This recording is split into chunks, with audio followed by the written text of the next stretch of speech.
Tapi bapak saya ni dia mungkin ada penyakit juga. Educate sangat. Sekolah putih, sekolah kampung. Saya ada banyak sekolah.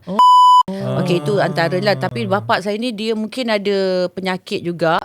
Yang suka berpindah randah. Orang kata, kenapa awak banyak sekolah? Saya ada banyak sekolah. Tahun sekolah tadika dekat Kuantan. Sekolah darjah 1 di Asunta Kuantan.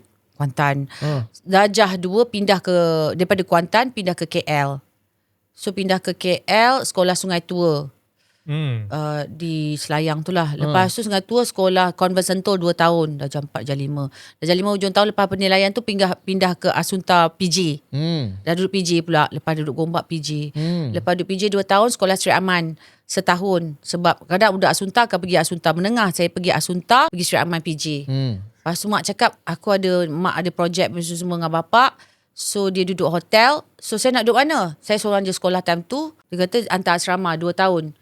Dekat sekolah Tunku Pandura. Lepas tu Tunku Pandura 2 tahun. Lepas tu dah duduk rumah balik, duduk kat Gombak. Sekolah Gombak setia. Dia lepas balai polis tu. Saya sampai dah tanya bila jumpa, awak ingat tak saya?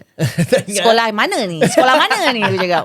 Ada sekolah campur, sekolah tak campur. Sekolah macam more like so educate sangat.